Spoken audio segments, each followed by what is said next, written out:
My name is Presley Odom, and I was 34 years old when I became a parent without a plan. Not a gradual thing.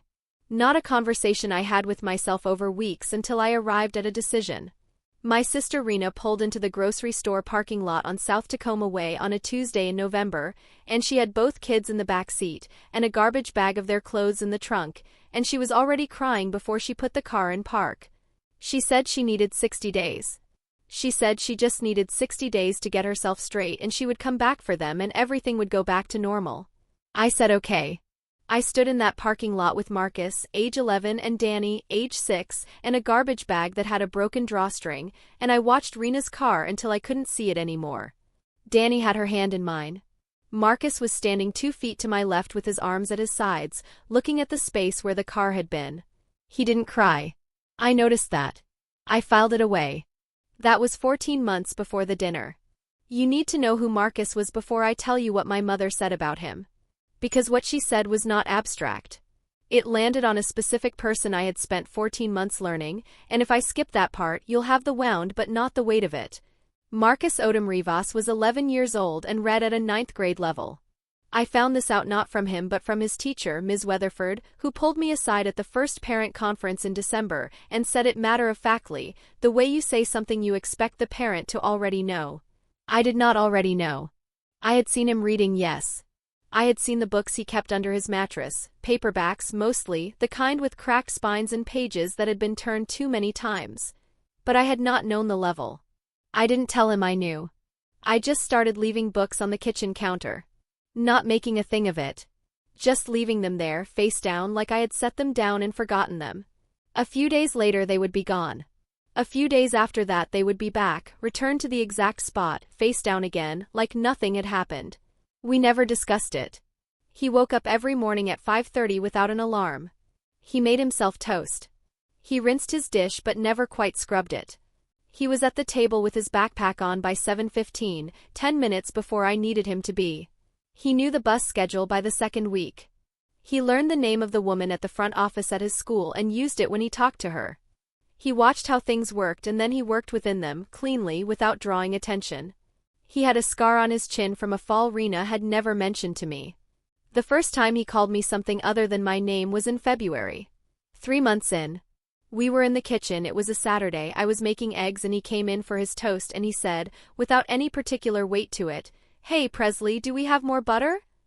And then a beat later, unprompted, he said, "Actually, never mind, I see it." He opened the refrigerator, took the butter and went back to the toaster. I stood at the stove with my back to him. It wasn't a name. It wasn't a title. But the word we had changed the shape of something. Danny was easier and I won't dress that up. She was 6 years old and she had a laugh that came from her whole body and she called me Auntie P by the 3rd day and drew pictures with my name spelled 4 different wrong ways and taped them to the refrigerator. She climbed into my lap during movies. She told me everything, every detail of every hour of her day, every kid in her class, every injustice, every small triumph. She was relentlessly, exhaustingly present. I loved both of them. I want that on the record. But Marcus was the one who made me think harder. Not because he was difficult.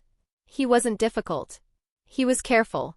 There is a difference between a quiet child and a careful one, and Marcus was careful in a way that had a specific origin. He sat with his back to walls. He flinched at cabinet doors that closed too fast. He watched adults before he decided what his face should do. He had built, over 11 years, a very efficient system for making himself small enough that nothing bad would find him. And in 14 months, in increments I could only measure by looking backward, he had begun, slowly, imperfectly, 2 steps forward and 1 step back, to let some of that system down. Not with everyone. With me. That is what I need you to hold on to. My parents found out about the kids in March. My mother called. 40 minutes. She was not angry. She was composed and concerned and spoke in the register she used when she believed I was making a mistake she could still redirect me from if she used the right tone. She said I had acted impulsively. She said Rena would come back. She said I should be careful about how attached Danny was getting, and she said I should be especially careful about Marcus's energy. That word. Energy. I let her finish. My father drove up from Sacramento in April without telling me he was coming. He arrived on a Saturday morning with a grocery bag and the particular expression he wore when he had already made up his mind, and the visit was him executing that decision, not forming it. He sat at my kitchen table. He looked at the apartment. He looked at Danny's pullout with the stuffed rabbit on it. He looked at Marcus's closed door. He said, "You're in over your head." I said, "I'm managing." He said, "The boy has a history." He put his hand flat on the table. "Rena told us things." I had known Rena for 31 years. I knew exactly what Rena told us things meant. It meant Rena had been managing her own image and Marcus had been the convenient explanation for whatever needed explaining. I had heard Rena do this my entire life. She did it the way some people breathe, not maliciously, just automatically, as a survival reflex. "He's 11, I said. "Some things are set early," my father said. He left 2 hours later. He took his grocery bag. The silence he left behind was the specific kind I had grown up inside, the kind that meant a conversation was over because he had decided it was over, not because anything had been resolved. I went and knocked on Marcus's door. He said, "Come in." He was on the floor with his back against the bed, reading. He put the book face down when I entered. He still did that in those days. I sat down across from him on the floor. He said, "Was that your dad?" "Yes," I said. "Did he come to take us somewhere?" The question was flat. His hands were on the closed book. His face was in careful mode. "No," I said. "He came to see how things were going." Marcus nodded. He picked up the book. He didn't open it. "You can keep reading," I said. "I know," he said. He didn't open it until I left. By September, the guardianship was formalized. Rena's 60 days had become 14 months and the phone number had stopped working by May. I had a court date in July, a guardian ad litem assessment in August, and a signed order in September. Marcus and Danny were mine legally for as long as it needed to be. I told Marcus the morning after the order came through. I sat at the kitchen table and I told him that the paperwork was done, that he and Danny were my legal wards, that this meant I was responsible for them in every official sense, and that nothing about that was going to change unless he and I decided together that something should change. He was eating his toast. He said, "Okay." He took another bite. I said, "Do you have questions?" He said, "Not right now." He finished his toast. He rinsed his dish. He went and got his backpack. At the door he stopped. He didn't turn around. He said, "Thanks, Presley." And then he left for the bus. I stood in the kitchen for a while after that. My mother called in September to suggest the dinner. She and my father wanted to come up for a weekend. Take everyone out for a real meal. She said it in a voice that meant she expected me to receive this as generosity, and I did receive it because it was, in its way. My parents were not monsters. They were people with a specific and inflexible way of understanding the world, and within that understanding they were capable of warmth. I had just spent 34 years learning the exact shape of what that warmth included and what it excluded. I said it sounded fine. I told the kids at breakfast. Danny clapped. She had met my parents twice and both times they had brought her small presents and called her sweetheart, and she had no framework for anything more complex than that. Marcus looked at his toast. I said, "You don't have to talk much if you don't want to." He said, "I know how to talk at dinner." There was nothing wrong with the words. But I heard the thing inside them. I know the rules. I have always known the rules. My parents arrived Saturday afternoon in my mother's Volvo. My mother came through the door talking. She bent down and took Danny's face in both hands and said, "Oh, look at you," like Danny was a gift she had arranged for herself. She hugged me. She looked past me at Marcus, who was standing in the hallway with his hands at his sides, and she said, "Hi there," in a voice that was perfectly pleasant and contained no warmth at all. Marcus said, "Hello." My father shook my hand. He nodded at Marcus. He said, "How's school?" Marcus said, "Fine." My father said, "Good." That was their exchange. My father turned to ask me something about the neighborhood and Marcus became background. My mother had brought Danny a stuffed seal, small, gray-blue, very soft. Danny named it Gerald on the spot and held it with both arms. She had not brought Marcus anything. I want to be precise about this, it was not an oversight. My mother did not make oversights. She made allocations. She had looked at these two children and made a determination about where investment would yield return, and she had acted on that determination, and she found nothing troubling about it because she found the logic self-evident. Marcus saw the seal. His face did not change.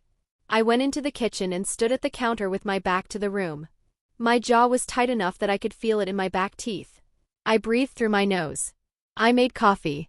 I did not say anything because the weekend was just starting, and saying something now would make the next 36 hours unmanageable, and Marcus would be the one who had to live inside whatever I made unmanageable. So I made coffee. Dinner was at a restaurant on Commencement Bay. A fish place, nicer than casual but not formal, the kind of room where you could hear the water through the glass if the wind was low. It was a clear night for October. The Olympics were out to the west, lit pink at the top from the last of the sunset. Danny pressed her face against the window in the car and said the mountains looked like ice cream. Marcus looked at them too. He didn't say anything. But he looked. We were seated at a round table near the window. Danny sat between my mother and me. Marcus sat across from Danny, next to my father, which was not an arrangement I had chosen and not one I could rearrange without making it a thing. My father ordered a scotch. My mother ordered wine.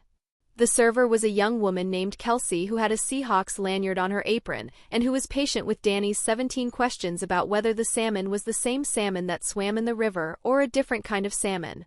Marcus ordered the halibut. He said please. He folded his menu and handed it to Kelsey and said thank you. Kelsey said, "You're very welcome," and smiled at him. He didn't smile back, but he nodded once, which was his version. My mother was talking to Danny about Sacramento. Did Danny know she had cousins there? Did Danny think she might want to visit sometime? Danny said yes to everything and then asked if Gerald could come on the plane. My father asked me about work. I told him about the Gig Harbor account, a boatyard that had been running their books on a spreadsheet a dock manager had built in 2009 and that had not been structurally updated since. He asked what the annual contract was worth. I told him. He made a sound that was not quite approval but was close enough to it that I registered it. I was tracking two conversations at once. I was watching Marcus in my peripheral vision. He was eating carefully. Fork in the right hand, knife when he needed it, set down between bites.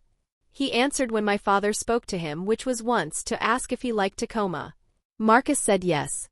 My father said it rained too much. Marcus said he didn't mind the rain. My father made a sound and went back to his drink. Marcus looked at the window. In the dark glass I could see the whole table reflected. All of us. I watched him watching the reflection instead of the room, and I understood it. The reflection was safer, it was one step removed, you could observe without being observed observing. 11 years old. My mother said, "You know, Presley, I've been thinking about your situation." I said, "Which part of it?" She picked up her wine. "The children. The arrangement." She tilted the glass, not drinking yet, just tilting. "Danny is thriving. That's clear. You can see it in her. She's open, she's responsive, she's attached. Everything you've put into her is showing." I didn't say anything. "The thing I want you to think about," she said, "is where you put your energy going forward. Because you only have so much of it.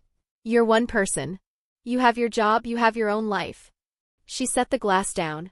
"And some children come in with damage that is already baked in. That's not a judgment. That's just reality. And you can spend yourself trying to fix something that isn't fixable."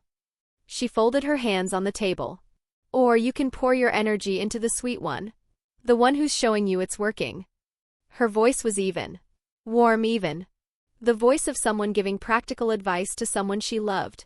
"The other one," she said. She paused for a quarter second. "Marcus." She used his name like it was a concession to precision. "Isn't worth the same investment. That's all I'm saying. You've done a good thing taking him in. But you don't have to martyr yourself." She reached for the bread. Marcus was 12 feet away. I had seen his fork stop moving 4 words into what she said. He had not looked up. His hand, the left one, the one not holding his fork, had moved to the table and pressed flat against it. Not a fist. Just flat. Palm down. The deliberate stillness of someone who has learned that the way to survive a moment is to make your body into something that doesn't need anything. He was looking at his plate. His food was half-eaten.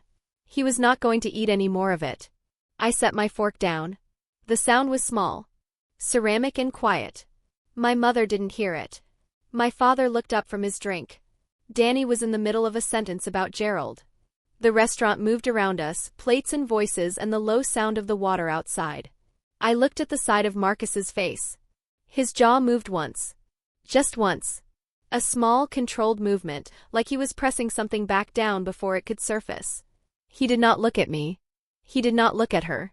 He was doing the calculation I knew, the one that said, make yourself small, let the moment pass, give everyone permission to pretend, because pretending is the outcome that leads to the least additional damage.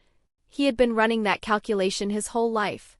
He was running it now in a restaurant on Commencement Bay, on an October night when the mountains were lit pink and the water was flat and calm, while my mother reached for the bread and my father finished his scotch and Danny talked about a stuffed seal named Gerald. I put my hand on the table, palm down next to my fork. Not reaching toward him. Not touching him. Just placing it there in his eye line so that if he looked, when he looked, there would be something to find. My mother said, and really, Presley, you should think about whether next summer is the right time to reassess the whole arrangement. You've been generous. More than generous. But at some point you have to ask what's serving you. I looked at her. She smiled at me. Patient. Certain. Danny held up Gerald. Marcus had not moved. My father waited until Marcus was in the bathroom. That was the thing I kept coming back to afterward. Not what he said. The timing of it. He had been watching the table the same way I had, tracking Marcus's stillness, and he had waited, consciously I believe, until Marcus pushed back his chair and excused himself quietly and walked toward the back of the restaurant. And then my father leaned forward slightly and said, in a lowered voice that was still entirely audible to anyone at our table, "You see what I mean?" It wasn't a question. My mother looked at me with an expression that said, "Your father is only saying what we're both thinking." I said no. "Tell me what you mean." My father picked up his scotch. "The boy shuts down. Every time someone tries to engage him, he goes somewhere else. That's not shyness, Presley. That's a pattern." "He's been sitting next to you for 40 minutes, I said. "You've spoken to him once." I asked him a direct question. He gave me 3 words. "You asked if he liked Tacoma. What answer were you expecting?" My father set his glass down. His voice stayed level, which was always how I knew the conversation had moved from casual to serious in his accounting. "I'm not attacking the kid. I'm telling you what I observe. A child that age in a stable environment, with someone giving him what you're giving him, he should be further along than this. The fact that he isn't tells you something." "It tells me he's been through something difficult," I said. "It tells you," my father said, "that some of what Rena said has a basis." I kept my voice even. "What did Rena say?" He looked at his glass. "She said he had episodes. At school. At home. That he was hard to reach." "He was hard to reach," I said, "because nobody was trying to reach him in a way that worked." My father looked at me the way he looked at people when he believed they were being sentimental in a way that would cost them later. He didn't argue further. He picked up his scotch and finished it and signaled for another. My mother touched my hand. "Nobody is saying he's a bad child. We're saying you have limits. And it's okay to acknowledge that." I looked at her hand on mine. I didn't move my hand away. I also didn't turn it over.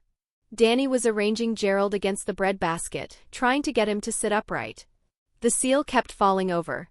She was utterly absorbed in this project. Marcus came back from the bathroom. He sat down. He looked at his plate.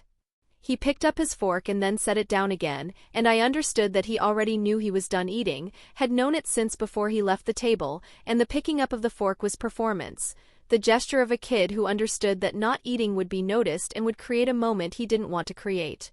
He set the fork down and put his hands in his lap and looked at the window. The reflection showed him the table. All of us. Including me. I looked at his reflection. After a moment in the dark glass he looked back at mine. The dinner ended without incident, which is a strange thing to say about a dinner that had contained what it contained, but that was the shape of it. Kelsey brought the check. My father paid without discussion. We put on our coats. Marcus held the door for my mother, who walked through it without acknowledging that he'd held it. He let it close behind her and then he walked to the car and got in and did not say anything for the entire drive home. Danny fell asleep in 12 minutes with Gerald tucked under her chin. Marcus looked out the window. I drove. When we got home, my parents took the second bedroom. I had moved to the couch for the weekend, and the kids went to their rooms, and I stood in the kitchen and drank a glass of water and looked at the clock on the microwave. It was 9:47. I stood there for a while.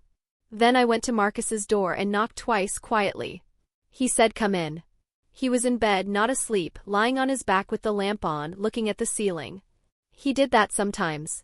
I had stopped asking about it. I sat on the edge of his desk chair. He didn't say anything. I said, "I want to tell you something and I need you to let me finish before you say anything." He looked at the ceiling. "What my mother said tonight was wrong," I said. "Not confused. Not complicated. Wrong. And I should have said so at the table, and I didn't say it at the table, and I'm telling you now because I don't want you to go to sleep with that sitting in the room by itself." He didn't move. "You are worth every single thing I have put into this," I said. "Every morning. Every school form. Every conference with Ms. Weatherford. Every book I left on the counter. All of it. And none of that is going to change because of what she thinks." "The ceiling." I waited. He said, "She's not wrong about everything." I said, "Tell me what you mean." He was quiet for a long time. Then he said, "Danny's easier." "That's just true." "Easier isn't the same as better," I said. "I know," he said. But he said it like he was conceding a point in an argument he expected to eventually lose. I stayed until his breathing changed. Then I turned the lamp off and went back to the kitchen and stood at the counter again, and this time I didn't drink the water. I just stood there. My parents left Sunday afternoon. My mother hugged Danny for a long time and promised to send pictures of her cousins. She hugged me and said it had been a lovely weekend. She said goodbye to Marcus from across the living room, a wave pleasant, like he was a neighbor she'd met once. My father shook my hand. At the door he stopped and said quietly, not unkindly, "You're a good person, Presley. Just make sure being good doesn't cost you more than you can afford." I said, "I'll keep that in mind." He nodded. He left. I closed the door. Marcus was in the hallway. I didn't know how long he'd been there. I said, "You okay?" He said, "Yeah." He went to his room. I stood at the door with my hand still on the knob, and I thought about what my father had said, and I thought about the 41 weeks I had spent inside that apartment learning the specific grammar of Marcus Odom Rivas, and I thought about the books under the mattress and the 5:30 mornings and the rinsed but not scrubbed dish and the time in February when he had said we have more butter. And I thought about all of the things I had done in 14 months that had not been witnessed by anyone who would have called them labor. That was what nobody had counted. I had thought about this before in fragments, but it crystallized in the days after the dinner in a way I hadn't let it before. What the labor actually was. What it had cost. Not the obvious things, the money, the logistics, the court dates. Those were visible. Those had a paper trail. Those were the things my mother meant when she said you've been generous. The other things had no paper trail. I had spent 11 weeks figuring out that Marcus needed low light to concentrate, and that he would never ask for it, and that the way to give it to him without making it a thing was to just start leaving the overhead off when I passed by his room in the evenings. 11 weeks. That was not in any document. I want to say more about what those 11 weeks actually looked like, because I think people hear that kind of sentence, 11 weeks to figure out a child needs low light, and they imagine a clean arc of observation leading to a tidy conclusion. It was not like that. The first sign was in January. I had been leaving the overhead on in the kitchen when he did his homework, the way I left it on for myself, bright and even, the way a room is supposed to look when work is happening. I noticed, without noticing that I'd noticed, that he kept positioning himself at the far end of the table, away from the overhead fixture, in the shadow thrown by the cabinet. I thought it was coincidence. I thought it was preference for a particular chair. I didn't think anything about it with any intention. The second sign was in February. I had started leaving a lamp on in the living room in the evenings, something for my own eyes after staring at spreadsheets all day, and I noticed that Marcus had started doing his reading in the living room after dinner instead of his room. The lamp gave off a low amber light, the kind that doesn't interrogate. He never asked me to leave it on. He just started appearing in the living room when it was on. The third sign was in March, the week my father visited. The evening after my father left, I forgot to leave the lamp on. I was thinking about the conversation, about the grocery bag he had taken with him, about Marcus's face in careful mode, and I came out of the kitchen at 8 o'clock and the living room was dark and Marcus was in his room with the door closed and his light off. Not asleep. I could hear the quiet that wasn't sleep, the alert quiet, the held still quiet. I turned the lamp on in the living room and went and knocked on his door and said I was going to make tea and did he want anything, and he said no thanks. But he came out 20 minutes later and sat in the living room and read until 9:30, which was later than usual, and the quality of the quiet coming off him was different. Fuller. That was the pattern. It took me 11 weeks to see it clearly enough to call it a pattern rather than a series of coincidences that might mean nothing. After that, I left the lamp on every evening. It cost me nothing. It took 30 seconds.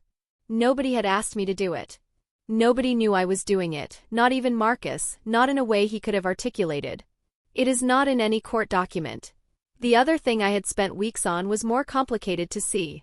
Marcus woke up afraid on the mornings after he'd had a good day. Not a bad day. A good one. As if goodness itself was a warning signal, a precursor to something being taken away. I had figured this out by cross-referencing my own memory of his evenings against his mornings. The evenings when he'd been animated at dinner, or when the careful look had lifted for a few hours, or when he'd said something unprompted that wasn't about logistics, and then watching what happened the next morning. The 5:30 alarm, the toast, the backpack by 7:15, those were always there. But the quality of the mornings varied. On ordinary mornings after ordinary evenings he was himself, contained, functional, the system running cleanly.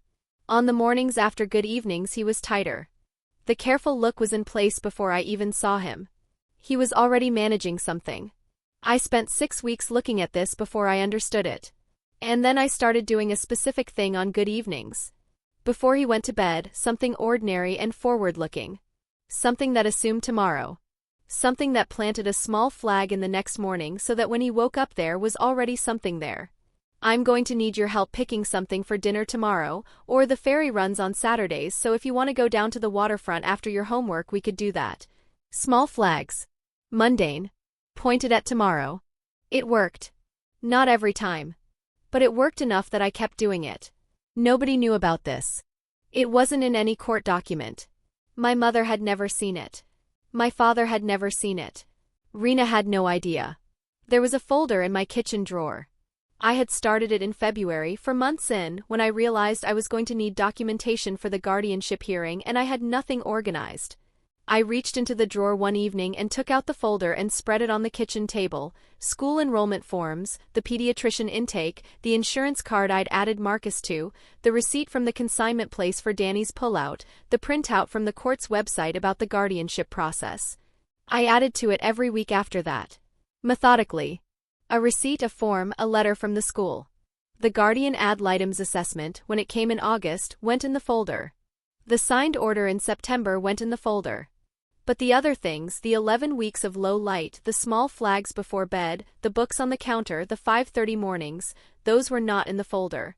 Those were only in me. Monday morning after my parents left, I was at my desk at 7:30 going through the Engstrom account when my phone rang. It was my father. I let it ring twice. Then I answered. He said, "I want to finish the conversation from dinner." I said, "Which part of it?" "Your mother spoke out of turn," he said. "That's not what I called to say, but I want to say it first. What she said, the way she said it, that wasn't the right setting." I waited.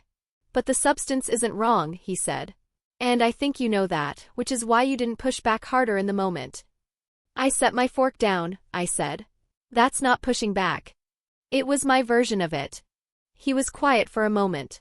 "I worry about you, Presley. That's all this is. I see you putting everything you have into a situation that has a real ceiling on it, and I'm asking you to be honest with yourself about where that ceiling is." I turned the Engstrom folder over in my hands. I had pulled it from my bag when I sat down at the desk, a habit, something to hold while I thought. I said, "Marcus interviewed Dag Engstrom last week for a school project. He asked him 4 pages of questions. He was engaged and prepared and curious, and he sat across from a 70-year-old man he'd met once, and he held a real conversation for 90 minutes. My father said, "That's good." "It is good," I said. "And nobody saw it." Nobody who matters to this conversation was there. My father said, "Presley." "He keeps books under his mattress," I said. "He reads at a ninth grade level. He leaves a small flag in every conversation in case he needs to find his way back to it. He held the door for Mom last night and she walked through it like he was furniture." My voice had not risen. I was looking at the folder. "I have been watching this kid for 14 months. Dad, I know what he is. And what he is not what you and Mom have decided he is." Silence. Then my father said, "I hope you're right." "I know I am," I said. He said he'd talk to me soon.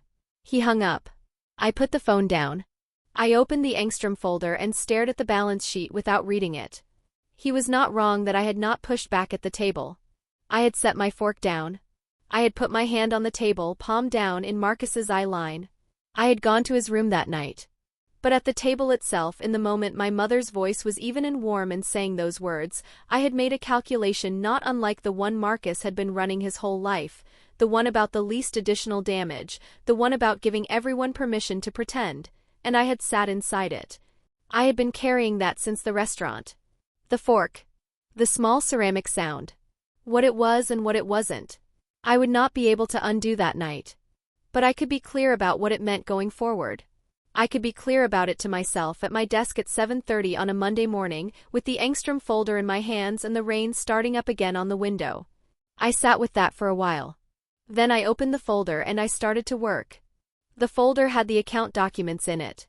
The real ones, the ones with the structural errors, the entries that hadn't matched since 2021, the irregular depreciation schedule on the dry dock equipment that had been running quietly wrong for 3 years before I inherited the account. I had flagged it when I took over the account in June. I had noted it in my working file. I had meant to bring it up with Dag. I pulled the page out now. Held it.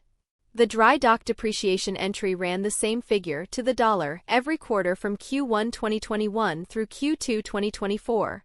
14 consecutive quarters. The same number. Not rounded.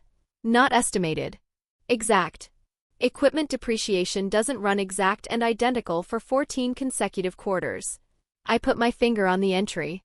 I had thought this was sloppy bookkeeping. The previous bookkeeper cutting corners, running a flat estimate instead of recalculating. But flat estimates were rounded. This number was not rounded. This number was $4,847. Every quarter for 3.5 years. I reached into my bag and took out my working notebook. I flipped to the page where I'd first noted the entry in June and wrote the number again now, and then I wrote the date range and then I wrote, not an estimate. Exact. Why exact? I stared at the number. Outside, the rain had started. The kind of steady Tacoma rain that was not dramatic and was not going to stop. I could hear it on the window. I wrote, cross-reference against payroll. Then I closed the notebook and went back to the balance sheet. I had 3 other client files to get through before noon. But I kept coming back to the number. Not consciously.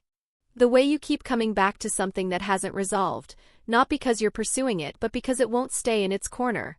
At 11:15 I found myself looking at $4,847 again, just looking at it, the way you look at something you know is wrong without yet knowing why you know. I wrote it on the corner of my legal pad and circled it. Then I put the folder away and went back to work. In October, the week before my parents' visit, Marcus came home from school with a project. It was a social studies assignment. Oral history. Each student was supposed to interview someone older and present what they'd learned to the class. Marcus told me about it on a Wednesday. He said it in the flat way he said things he was uncertain about, not asking exactly but leaving the door ajar. I said, "Did you have someone in mind?" He said, "I was thinking maybe the guy at the boatyard." I stopped. "Mr. Engstrom?" "You talk about him," Marcus said. "He knows things." I had brought Marcus to the Gig Harbor boatyard once in August when I had an early morning meeting and the school was still on summer schedule and I had no other option. He had sat in the truck while I met with the client, an older man named Dag Engstrom who had started the boatyard in 1987 and kept meticulous paper records of every vessel that had come through the yard in 37 years. Marcus had not come into the office. But when I came out, he was leaning against the hood of the truck looking at the yard, watching a man work on the hull of a wooden boat, and Dag Engstrom had, apparently, walked over and started talking to him. I hadn't seen the conversation. When I got to the truck, Marcus was mid-sentence about something and Dag was nodding. They had talked for 15 minutes. I had not known Marcus remembered that. I called Dag. He said yes without hesitation and in a voice like he had been waiting to be asked. We drove up on a Saturday. The sound was silver under low clouds, the marine layer not quite burned off, the air carrying the salt and diesel smell of a working waterfront. Marcus had a notebook. He had written his questions out. I saw the notebook in his lap on the drive up and I did not say anything about it, because the thing to do was to not make it a thing. He sat across from Dag in the boatyard office with his notebook open and he asked his questions in a clear, steady voice. When did you start? What did you build first? What did you lose? What did you keep? And Dag answered all of them straight, without condescension, without simplifying. Dag was a man who took questions seriously as a matter of character. He had built an entire working life on the principle that if something was worth doing, it was worth understanding, and he brought that same principle to a sixth grader's interview questions with no visible adjustment for the audience. I sat in the corner of the office and watched. At one point Dag said, "You know what question nobody ever asks me?" Marcus said, "What?" "What I got wrong." Dag leaned back. "Everybody wants to know what I got right. What I built, what I figured out, what the secret is. Nobody asks what I got wrong." Marcus looked at him. "What did you get wrong?" Dag was quiet for a moment. "Replace things too fast," he said. "Piece of equipment gives you a problem, easiest thing is to get a new one. New ones are clean. New ones don't carry the history of the problem. But the problem's usually in the system, not the machine. You replace the machine, the problem finds a new machine to live in." He looked at Marcus. "You replace things too fast, you never learn what you actually have." Marcus wrote this down. He filled 4 pages. On the drive home he was quiet, which was normal, but it was a different kind of quiet than usual. Not the careful quiet. The full quiet. The quiet of someone who has just received something and is holding it carefully so nothing spills. I didn't say anything for a while. The highway ran along the water and the water was the color of unpolished pewter and the mountains across the sound were gone inside the cloud cover. Then I said, "Good questions today." He looked out the window. He said, "He started the whole thing because his dad needed work and nobody would hire him." "That's right," I said. "And now it's, how many boats has he worked on?" He said over 400. Marcus nodded slowly. He turned the notebook over in his hands. 400, he said. He said it like he was placing the number somewhere specific, in a specific part of himself where it would be useful later. I kept driving. After a while he said, "Can I go back sometime?" "Not for the project. Just to go." I said, "I'll ask him." Dag said yes before I finished the sentence. That was the week before the dinner. That was where Marcus was when my mother looked across the table at me in a restaurant on Commencement Bay and said he wasn't worth the investment. That notebook was in his backpack. That is what I mean when I say it landed on a specific person. Not an abstraction. Not a category. Not the other one. A kid who had spent his Saturday asking a 71-year-old man what he got wrong, and who had written it down in 4 pages of careful handwriting, and who had spent the drive home turning the number 400 over in his hands like he was placing it somewhere it would keep. He heard every word. Sunday night, after they drove away, after Marcus went to his room and I stood at the door with my hand on the knob, that was when I understood something I hadn't let myself understand before. It wasn't just what my mother had said. It was that I had been in the room when she said it. I had been the adult at that table. And I had set my fork down and put my hand on the table, palm down, and those things were real and they mattered, but they were not the same as speaking. They were the quiet version of speaking. The version where you are present but the person who needs to hear you doesn't hear anything. I had been doing the quiet version my whole life with my parents. That is what my father recognized when he said my version of pushing back was not pushing back. He was not wrong about that. I went to the kitchen. I made tea because it was something to do with my hands. The apartment was quiet in the way it got when both kids were in their rooms, not the absent quiet of an empty apartment, but the occupied quiet of 2 people being deliberately still. I could hear the clock on the microwave. I could hear the rain starting again on the window, the Tacoma kind, the kind that settled in for the evening and made no argument about it. I drank the tea at the kitchen table. I had a yellow legal pad in the kitchen drawer, the one I kept for household logistics, grocery lists, scheduling notes, the dates of school events. I reached into the drawer and took out the pad and set it on the table. I did not know what I was going to write. I just needed to account for something. I wrote, what nobody counted. Then I sat there for a while looking at it. Then I wrote, 11 weeks to understand low light. 6 weeks to understand the good day mornings. The names of every teacher in the school he attended at the beginning of the year and can name now without hesitation. The bus schedule. The way he returns every book to the exact spot. The February morning he said we in a sentence about butter and didn't know he'd done it. I wrote it all down. Not for any audience. Not for a court document or a phone call with my father. Just to have it be somewhere outside my own head, where I could look at it and confirm that it was real, that it had happened, that the weight of it was not something I had invented. The list filled most of the first page. I looked at it for a long time. Then I folded the legal pad in half and put it back in the drawer, under the grocery lists, where nobody would find it. Marcus's door was still closed. The lamp in the living room was on. I had left it on without thinking, automatically, the way I always left it on now. I turned off the kitchen light and went to the couch and lay there in the dark and thought about the dining room in Commencement Bay and the way the mountains had looked in the car window. Pink at the tops. Danny saying they looked like ice cream. Marcus looking at them without saying anything. He looked at them though. I had seen him look. That was the thing about Marcus. He looked at everything. He just did it without announcing it, without giving anyone the chance to decide how to respond to his looking. He had built the looking inward, so it was invisible, so it could not be taken as an invitation. 11 years of practicing that. Of making his attention untargetable. I thought about his hand flat on the table. The left one. The deliberate stillness of it. I thought about the calculation he had run, let the moment pass, give everyone permission to pretend, and I thought about how much practice it had taken to run that calculation that smoothly, without any evidence of it on his face. And I thought about how much of that practice had happened in rooms where the adults present had not noticed he was doing it, because that was the whole point of the practice, to be unnoticeable. My mother had not noticed. My father had been tracking the table, I knew that, and he had waited until Marcus left before speaking, which was a kind of noticing, but it was the noticing of someone who understood the optics of what he was about to say rather than someone who understood Marcus. I was the only one who had seen him. Who had looked at the right moment at the right angle through the dark glass of the restaurant window and seen him looking back. I lay there until the rain changed register, the specific shift from steady to easing that meant something was moving through, and then I closed my eyes. The next morning Marcus was at the table at 7:15 with his backpack on. He had made enough toast for two. He did not always do that. He did it sometimes, and the times he did it were not predictable by any pattern I had been able to identify. They were not connected to whether the previous day had been good or bad, or whether I had said something particular, or whether it was a school day with a test. They were just sometimes. They were Marcus deciding in the 5:30 morning without an alarm before I was awake that this was a 2-slice morning.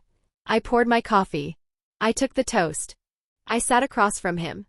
He was reading, the paperback from under the mattress, the one he had been working through for 3 weeks, a novel about a kid who builds a raft and floats down a river and has a series of increasingly improbable adventures. He held it the way he held all books, slightly too close, like he was keeping the words from going anywhere. He looked up when I sat down. He looked at me the way he sometimes did in the mornings, not assessing exactly but checking. The instrument measuring look. I ate the toast. He went back to the book. After a while I said, "Good toast." He said without looking up, "The bread was a day old. I used more butter." I said, "Smart." He said, "I know." He read another page and a half. Then he put the book down, face down on the table the way he had stopped doing in the evenings but still did in the mornings, and he looked at me. He said, "What my grandfather said. About the ceiling." "Yeah," I said. He was quiet for a moment. He was looking at the table, at the face-down book, at the space between us. He said, "Is that what you think? That there's a ceiling?" I looked at him. At the careful face, the face that had been managing the question all night, that had been lying on its back under the lamp looking at the ceiling while I sat in the kitchen looking at the legal pad. "No," I said. "Because of what I've done so far?" He said. "Or just because you don't believe in ceilings in general?" I thought about it. I wanted to give him the real answer, not the reassuring one. "Both," I said. "Because of what I've seen in 14 months. And because the ceiling idea in general requires you to know something about a person that I don't think you can know from 40 minutes at a restaurant table. He looked at the book. He sat next to me for 40 minutes, he said. He talked to me once.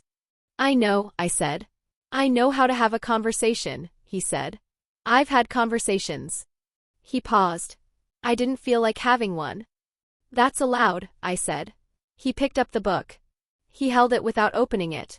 He said, she brought Danny the seal. I know, I said. He opened the book. The bus came at 7:49.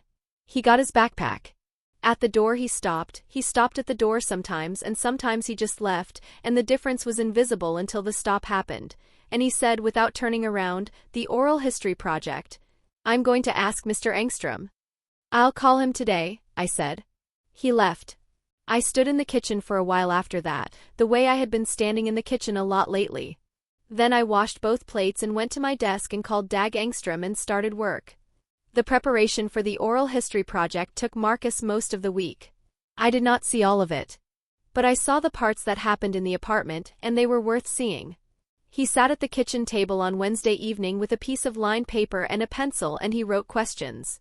Not a list in the way a homework assignment produces a list, a series of items generated to satisfy a requirement. He wrote, crossed out, rewrote.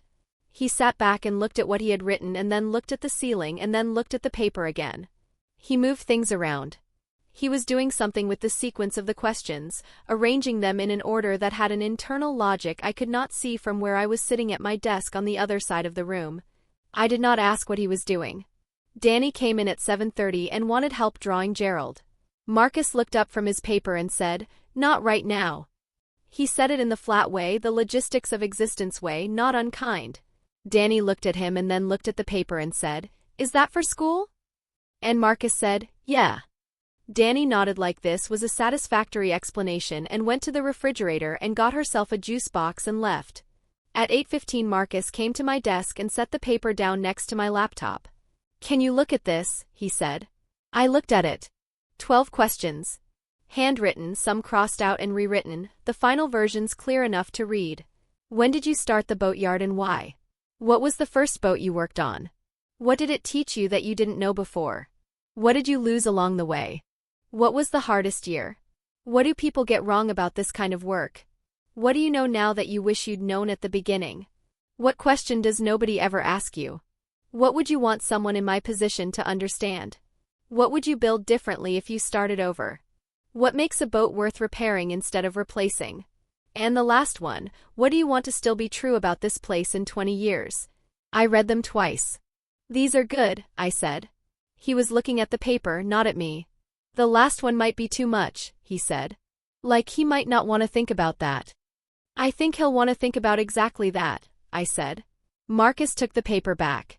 He looked at it one more time and then folded it and put it in his notebook, which was on the table where it had been since Wednesday morning. What time are we going Saturday? He said. 8, I said. So we're there by 9. He nodded. He picked up the notebook. He went to his room. I turned back to my laptop. My eyes were on the screen for a while before I was actually reading anything. 12 questions. The sequence of them and the internal logic of that sequence, starting with the concrete, the factual, moving through the difficult, landing at what do you want to still be true.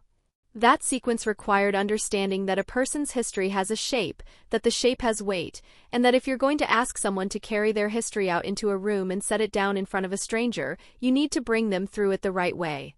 You need to start where they're comfortable and earn the harder questions. That was not a 6th grade assignment. That was something else. I saved my work. I closed my laptop. I went to bed. Saturday morning we drove up to Gig Harbor. The sound was flat and silver under low clouds. The boatyard smelled of marine paint and salt and the particular diesel and wood smell that I had come to associate with Dag's office, which was a converted shipping container at the edge of the yard with 2 windows and a space heater that ran year-round. Dag was at the gate. He was a man who arrived early for things and expected other people to do the same, not as a statement but as a basic orientation toward the work. He looked at Marcus and said, "You brought your notebook." Marcus said, "Yes." Dag said, "Good." He walked us to the office. On the way he pointed out the travel lift, an enormous orange structure that straddled the water at the yard's edge, used to haul boats in and out. He said they'd rebuilt it twice rather than replace it. He said the hydraulics on the new system were Japanese and the crew had needed 3 weeks to learn them. He said the learning was worth it. Marcus was writing in the margin of his notebook. In the office, Marcus sat across from Dag at the wooden desk and opened his notebook to the questions and set it in front of him and looked at Dag and said, "Ready when you are." Dag almost smiled. He sat back. He said, "Go ahead." They went for 93 minutes. I was in the corner in the camp chair Dag kept for visitors and I did not speak. I watched. Marcus moved through the questions in the order he had written them, but he deviated from the list when Dag's answers opened something that needed following. When Dag said the hardest year was 1994, a recession year, 3 contracts cancelled in the same month, a crew of 7 to keep paid, Marcus said, "What did you do?" And when Dag said he called everyone in and told them the truth about the numbers and asked who wanted to stay and work reduced hours and who needed to go find something steadier, Marcus wrote for almost a minute without speaking. Then he said, "Did anyone leave?" Dag said 2 men left and the other 5 stayed, and those 5 were the core of what the boatyard had become.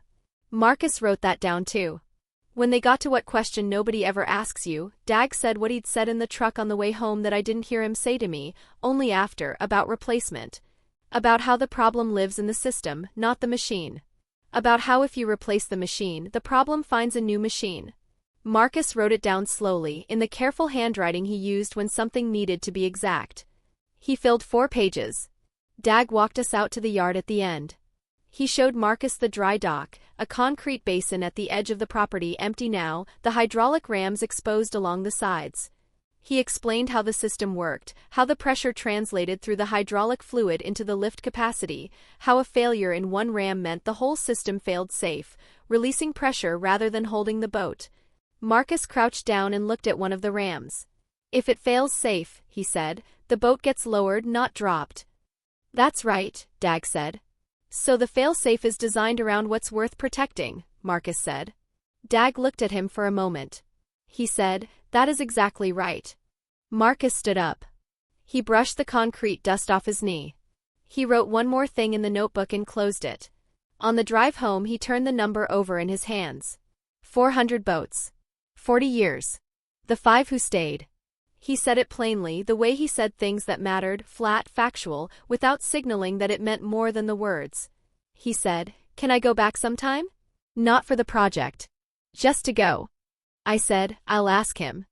Dag said yes before I finished the sentence. That was the week before the dinner. My mother called on a Friday, 3 weeks after the dinner. I was at my desk. Marcus was at school. Danny was at school.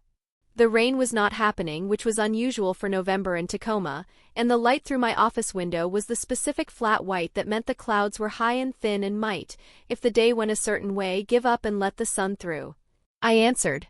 She said, "I've been thinking about our dinner." I said, "So have I. I want to talk about what I said." Her voice was measured. Not apologetic. Measured in the way that meant she had prepared this. "I think it came out harder than I meant it." I said, "Tell me what you meant it to be." "I meant it as practical advice. I've watched you for over a year now.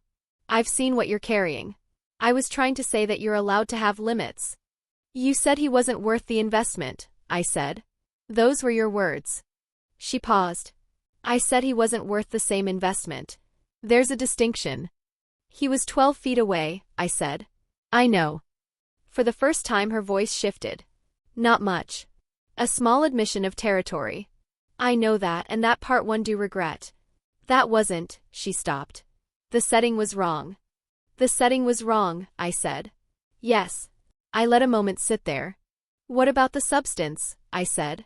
"What do you mean?" "You said the setting was wrong. I'm asking about the substance. Do you still believe he isn't worth the same investment?" Another pause. Longer.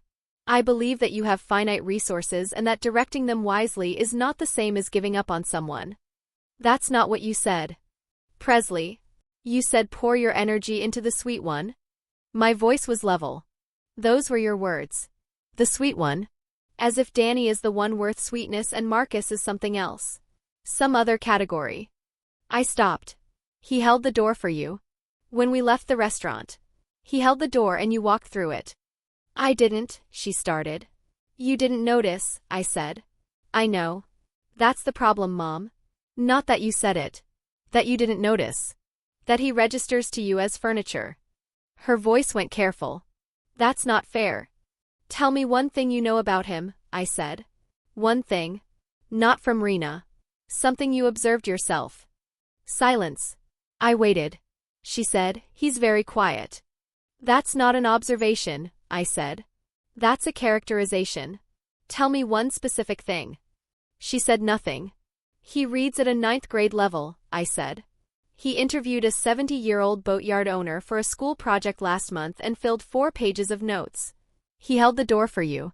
He has been in my apartment for 14 months and he has never once, not once, asked me for something I hadn't already thought to give.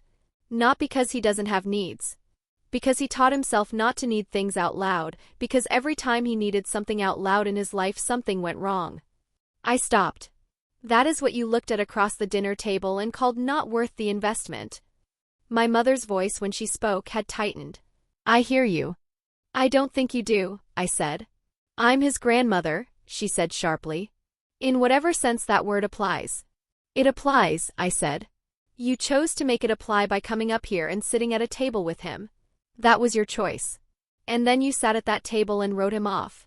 I did not write him off. I was talking to you about resource allocation, not. He heard you, I said. He was 12 feet away and he heard every word and I watched his hand go flat on the table and I watched him swallow it because that is what he does. That is the thing he's best at. Swallowing it. And you gave him one more thing to swallow. My mother said, you're making me into a villain. I said, I'm telling you what happened. You are not being fair to the complexity of this situation. Her voice had risen, controlled, the upper register she used when she believed she was being wronged. We drove up there. We spent a weekend. We sat at a table and paid for a meal and engaged as best we knew how and you are. She stopped herself. She had been about to say something that would have landed them both somewhere they couldn't walk back from, and she knew it and she stopped. There was a silence that was different from the other silences in the conversation, not the silence of not knowing what to say, but the silence of deciding not to say it. When she spoke again her voice had come down. I hear what you're telling me. I do. But I need you to hear me too. I didn't come to that weekend wanting to hurt him. I came because I was worried about you. I have been worried about you since March when you called me from that court appointment. I have been lying awake at night thinking about whether you are okay, whether you have anyone helping you with this, whether you understand what you have taken on. And what came out at dinner was, I know it was wrong. I know. But it came out of something real. I was quiet. The light through the window had thinned further. Not quite sun. Something approaching sun. I know it came out of something real, I said. Fear for me is real. Being afraid I'm going to exhaust myself is real. Those things are real and they're not wrong to feel. I paused. But what you said at that table wasn't about me. It was about him. You looked at a specific child and made a verdict. And the verdict was that he wasn't worth it. That's not about your fear for me. That's about what you decided Marcus was. She was quiet. I know, she said after a while. I know that. Then say it, I said. Not I know it came out wrong.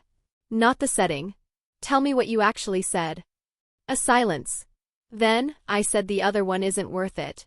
Her voice was flat on the words. Like they were weight she was picking up. Yes, I said. And that was wrong, she said. Yes. She did not say anything for a long time. The flat white light held in the window, not giving up and not advancing. A car went by outside. The heat came on in the apartment, the click of it and then the low push of warm air from the vent. So what are you saying, she said. I said, I'm saying you need to think very carefully about whether you can do better than you did at that table. Because if you can, I want that for him. I want him to have grandparents who see him. But if this is the best version, if that verdict is where you actually are, then I need to protect him from it. She said, you would really do that? I said, yes. A long silence. Then she said, and her voice had gone somewhere I hadn't heard it go in a long time, somewhere underneath the controlled and measured register, something older and less certain. You're serious? Yes, I said. She said nothing else for a moment. Then I need to think. Okay, I said. I'll call you, she said. Okay, I said. She hung up. I put the phone down. I looked at the Engstrom folder on the corner of my desk. I looked at the legal pad beside it. I had written the gap number 2 weeks ago, $55,328, and circled it, and I had not yet done what I had noted I needed to do, cross-reference it against payroll. I looked at the number. I had not followed through because the weeks since the dinner had taken the center of everything. The phone calls, the mornings with Marcus, the toast, the ceiling conversation. The labor inventory reckoning at the kitchen table on Sunday night. The Monday call with my father. All of it had occupied the part of my mind where Dag Engstrom's accounts usually lived, and the $55,328 had waited in its circle on the legal pad, patient, as numbers are patient. I pulled the folder toward me. I opened the payroll file. And I found Janet Bauer. Not her name in the header where I already knew it was. Her name in the payroll records themselves. As a recipient. Janet Bauer, classified as part-time administrative, paid quarterly. $4,847 per quarter. The same number. I looked at it for a long time. Janet Bauer had retired in May. She was no longer on the payroll. But from Q1 2021 through Q2 2024, 14 consecutive quarters, she had been paid $4,847 per quarter, and the dry dock hydraulics had been depreciated $4,847 per quarter, and those two numbers were the same number, and that was not a coincidence. The previous bookkeeper had been paying herself out of a depreciation entry for 3.5 years. I put my finger on the line. 14 quarters. $4,847 each. $67,858. I sat very still. Outside, the rain had started again. Not dramatically. The Tacoma kind, arriving without announcement, settling in, making no argument about it. I could hear it on the window. I reached into my desk drawer and took out a fresh legal pad. I wrote the number at the top of the first page, underlined it twice, and began to write down everything I needed to verify before I called Dag Engstrom. I spent 4 days verifying before I called anyone. That was a discipline I had learned doing this work, not the bookkeeping specifically, but the broader practice of being the person in the room who understood numbers that other people didn't look at closely. The temptation when you find something wrong is to move fast. To call. To report. To be the one who surfaces the thing. But fast movement before full verification creates problems that slow movement doesn't. You call someone with a partial picture and you hand them the ability to fill in the rest in their favor. So I took 4 days. The first evening I went through every quarterly statement from Q1 2021 through Q2 2024. 14 quarters. I pulled each one, stacked them in order on my kitchen table after the kids were in bed, and went through them line by line. I made a separate column on the legal pad for each entry category: payroll, equipment depreciation, utilities, maintenance, insurance. I filled the column for equipment depreciation first. $4,847 in every row. Identical. The number did not vary by $1 across 3.5 years, which was the thing that made it wrong, not the amount, but the constancy. Real equipment depreciation moves. It responds to reassessment, to condition changes, to the passage of time and the accumulation of wear. It is not a fixed star. It is a moving thing. This one had not moved. On the second evening I pulled the payroll file and laid it flat next to the quarterly statements. The payroll classified Janet Bauer as part-time administrative. There was no job description attached. No hours logged. No output documented. She was paid quarterly, not bi-weekly like the full-time employees. I wrote, quarterly pay for part-time admin, irregular but not immediately flagged. Then I wrote the full payment history. 14 entries. $4,847 each. Total, $67,858. I looked at that number for a while. Then I wrote it again in larger figures at the bottom of the page and drew a box around it. On the third evening I went back to the insurance envelope. I reached in and took out the equipment rider again, unfolded it slowly, and laid it flat on the table next to the purchase record. The gap between the purchase price and the insured value, $116,328 purchase, $61,000 insured, was still there. $55,328. I had flagged this in June as a possible clerical error. I no longer read it as a clerical error. The dry dock hydraulics had been purchased in 2019, 2 years before the payroll entries began. If the real cost was $61,000 and the invoice showed $116,328, then $55,328 had been removed from the purchase payment before it cleared, either skimmed from the vendor payment directly or routed through a shell. 2 years before the quarterly scheme started. A different mechanism. An earlier one. 2 mechanisms. One in 2019. One running 2021 through 2024. Combined, $55,328 plus $67,858. I wrote $123,186 on its own line. I underlined it twice. I sat with the number for a while. The thing about a number like $123,186 is that it doesn't feel like an abstraction once you've reconstructed the path it traveled. It had a specific shape. The first piece, $55,328, had moved through a vendor invoice in 2019 into a business account in the name of a company that would dissolve 2 years later, before the second mechanism even started. Someone had set up the company, had registered it with the state, had opened a business account and designated themselves as the sole signatory, had submitted an inflated invoice for real equipment and routed the difference. All of that before the quarterly entries began. The quarterly entries were the second act. Smaller, per quarter. Patient. The way you run something when the first piece worked and you have decided to keep going.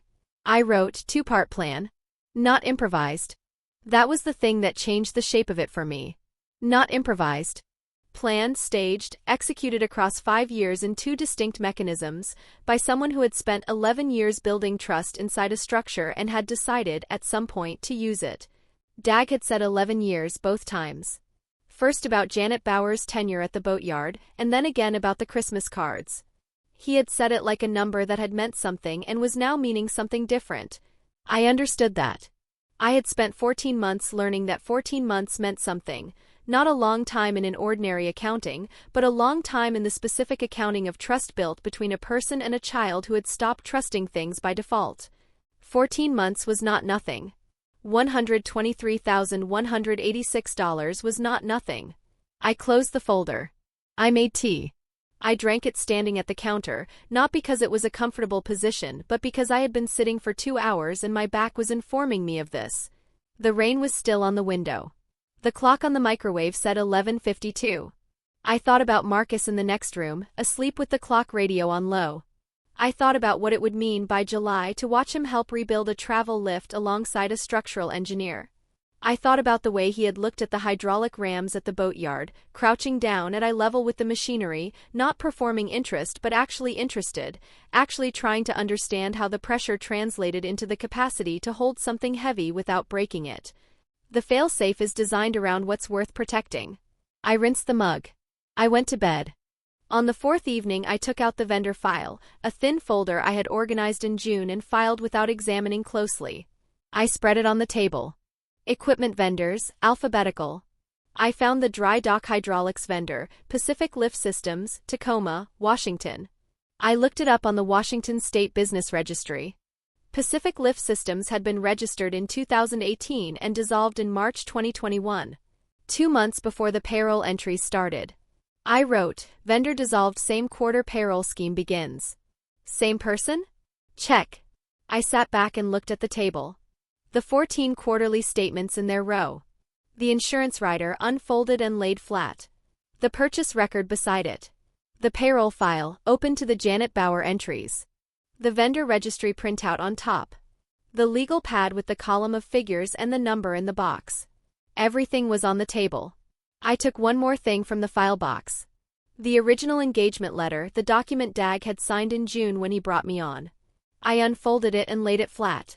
My responsibilities were listed in standard language: monthly reconciliation, quarterly review, annual preparation for the external accountant. The external accountant. His name was on the engagement letter, Robert Solis, Solis Accounting, Gig Harbor. He would have seen the quarterly statements. He would have signed off on the annual filings.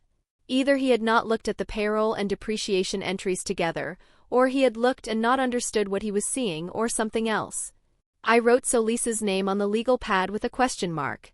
Then I stacked all the documents in order, put them back in the folder, and put the folder in my bag. I went to bed. It was 12:47. Marcus's clock radio was on low through his wall. A habit I had stopped questioning 3 months in because his sleep was better with it than without. The specific quiet sound of it was part of the apartment now, the way the lamp in the living room was part of the apartment, and the rinsed but not scrubbed dish in the morning and the face-down book. I lay there and thought about Janet Bauer entering $4,847 into a spreadsheet, 14 times, for 3.5 years, while Dag Engstrom sent her Christmas cards and invited her to the Boatyard's anniversary dinner and trusted her with the complete financial record of something he had spent 40 years building. Not sophisticated. Patient. The difference between a system that doesn't get caught and a system that does is usually not sophistication. It's usually that the second person never sat down and looked at both documents in the same sitting. I closed my eyes. The clock radio went on. I called Dag on a Tuesday morning. I asked if I could come up. I told him I had found something in the account that I needed to walk him through in person. I did not tell him what it was on the phone. He asked if it was serious. I said yes. He said come today if I could. I rearranged my morning. I made arrangements for Danny's pickup. I called Marcus's school to note I might not be there for afternoon dismissal and left Dag's number as the secondary contact, which was a thing Marcus had asked me about once, who was on the secondary contact list, and which I had answered plainly, Dag Engstrom, Ms. Weatherford, the front office at the building. He had nodded. He had put the information somewhere in the system he maintained. I drove up to Gig Harbor. The sound was flat and silver under low clouds. The boatyard smelled of marine paint and salt and the specific diesel and wood smell that I had come to associate with Dag's office. He was waiting at the door. Dag Engstrom was 71 years old and had the specific physical economy of a man who had spent his life working with his hands, nothing wasted, nothing decorative. He shook my hand and stepped back to let me in and looked at my face and said, "How bad?" I said, "Sit down and I'll show you." I put my bag on his desk. I reached in and took out the folder. I took out the quarterly statements and laid them on the desk in order, 14 pages a row. I took out the payroll file, opened it to the Janet Bauer entries and set it beside them. I took out the insurance rider, unfolded it and laid it flat. I took out the purchase record and laid it next to the rider. I took out the vendor registry printout and set it on top. I gave him a moment to look. Then I walked him through it. The depreciation entry, flat, 14 quarters. The payroll entry, same figure, same quarters. The gap between the purchase price and the insured value. The vendor dissolving the same quarter the payroll scheme began. The combined total. He listened without speaking. He was a man who listened the way he worked, completely, without interruption, taking in the full shape of something before he responded to any part of it. When I finished, he looked at the documents for a long time. He looked at the quarterly statements, each one identical in its depreciation column. He looked at the payroll entry, her name, the quarterly figure, 14 rows. He looked at the vendor registry printout with the dissolution date circled in my handwriting. He picked up the insurance rider and held it, unfolded, the way you hold something you want to read correctly, without the paper making its own decisions. He set it down. He said, "Janet." "Yes," I said. He said, 11 years. "Yes." He put his hand on the desk. Not a fist. Flat. Palm down. He said, "What do I do?" I said, "You have 2 immediate steps. You call your attorney today. You call the Gig Harbor Police Department today or tomorrow. You do not call Janet Bauer. You do not contact the external accountant until your attorney advises you to." He looked at me. "Solis." "I have a question mark next to his name," I said. "He may have missed it. He may not have. That question needs to be answered by your attorney before you talk to him." Dag nodded slowly. He looked at the insurance rider, still flat on his desk. He said, "She was at my wife's funeral." I didn't say anything. He said, 11 years. Every Christmas she sent a card. I let the silence hold. He looked at the payroll file again.